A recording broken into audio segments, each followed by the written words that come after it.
Mrs. Frisby and the Rats of NIMH by Robert C. O'Brien. Chapter 9, In the Rosebush.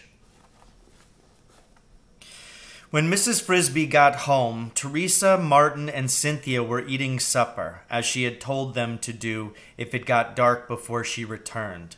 Coming silently down the tunnel, she could hear them talking in the room below, and she paused a moment to eavesdrop on their conversation.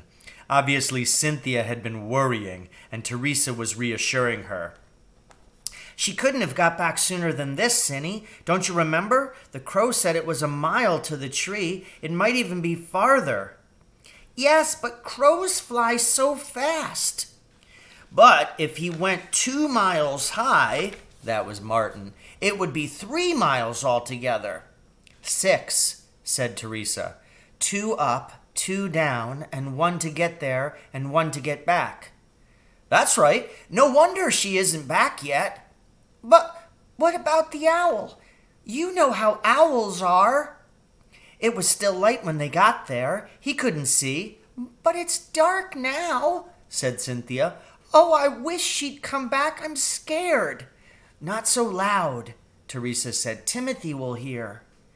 "I'm home," called Mrs. Frisby, hurrying the rest of the way down. And now it appeared that they had all been worried, for they ran to her, and even Martin, who ordinarily avoided such displays, threw his arms around her. "Oh, Mother," cried Cynthia, near tears, "I was so worried." "Poor Cynthia, it's all right." "How high did you fly?" asked Martin, recovering quickly.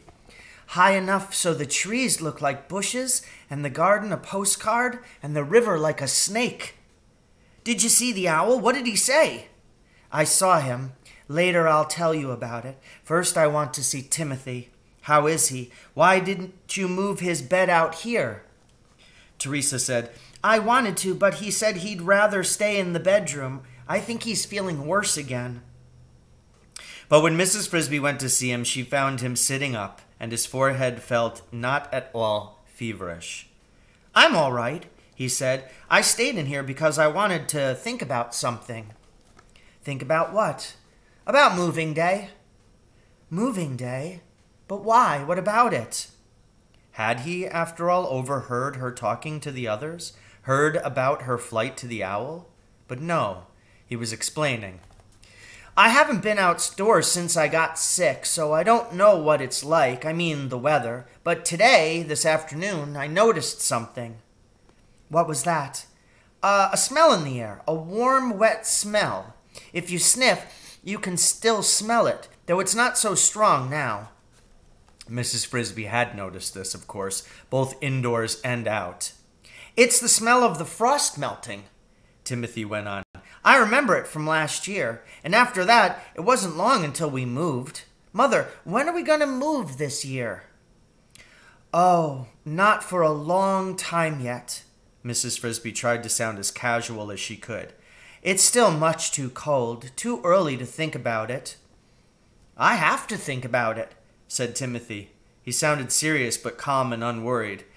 "Because if it comes too soon, I don't know if I can go. I tried walking a little bit today in here while the others were outside." "Timothy, you're supposed to stay in bed. You'll make yourself sick again." I know, but I had to find out. And I didn't walk much. I couldn't. I only went a few steps, and I got so dizzy I had to lie down again." "Of course you did. You haven't really recovered yet." "I guess I haven't. That's why I wanted to think." "Timothy, you must not worry about it. That will only make you worse." "I'm not worried about it at all. I thought I would be, but I'm not. Or maybe I think I should be, but I can't. What I really think about is how nice it is there in the summer beside the brook. And it's true I want to go, but I'm not scared. I was afraid you might be, or that you might think I was. That's really what I wanted to tell you. I'm just going to wait and see what happens. So you shouldn't worry about it either." Mrs. Frisby realized that he had somehow switched their positions. He had seen the danger he was in, guessed somehow, that moving day was near, and that he was very likely to die. And yet here he was, reassuring her. She wanted to tell him about the owl and the rats, tell him that something still might be done, but she decided she had better not. She did not really know if they would help. It would be better to wait until she had seen them. So instead, she said rather lamely, "Timothy, don't think about it anymore. When the time comes, we'll see how you are and then decide what to do." The next morning at daybreak, she went to see the rats. She had never been in the Rosebush before, never even really close to it, and now the nearer she got, the more nervous she became.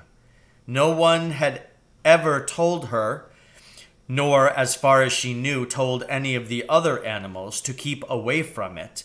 It was just something one knew. The rats on Mr. Fitzgibbon's farm kept to themselves. One did not prowl in their domain. She had, before coming out of the garden, looked around carefully to be sure Dragon was nowhere in sight. But even Dragon, though he would chase a rat up to the edge of the bush, would not follow him into it. The thorns, of course, helped to discourage trespassers.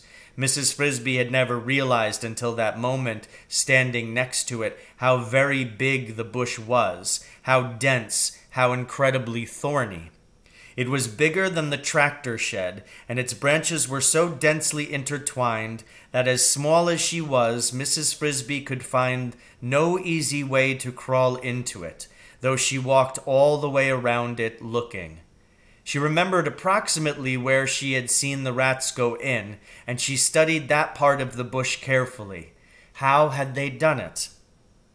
Then she saw that on one branch close to the ground, the thorns had been scraped off. About a half-inch of it, just big enough for a handhold, was worn smooth. She put her hand on this and pushed timidly. The branch yielded easily, rather like a swinging door, and behind it she saw a trail, a sort of tunnel through the bush, wide enough so she could walk into it without touching thorns on either side. When she went forward, she released the branch, and it swung back silently into place behind her. She was inside the bush, and it was dark.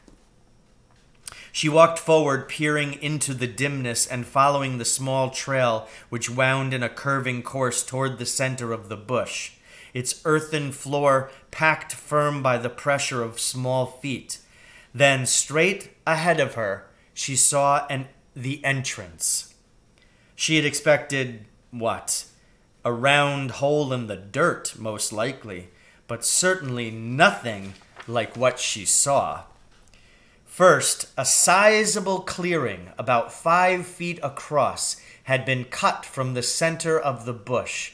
Branches overhead had been cleared away, not quite to the top of the bush, but almost, so that the sunlight filtered through easily and soft moss grew on the ground. In the middle of this bright green cave rose a small mound, 8 inches tall, in the end of which was an arched entrance neatly lined with stone, like a small doorway without any door. Behind the entrance was a tunnel, its floor also lined with stones, led backward and downward. Beside the entranceway, looking at her with dark, unblinking eyes, stood the biggest rat she had ever seen. So ends Chapter 9 of Mrs. Frisby and the Rats of NIMH.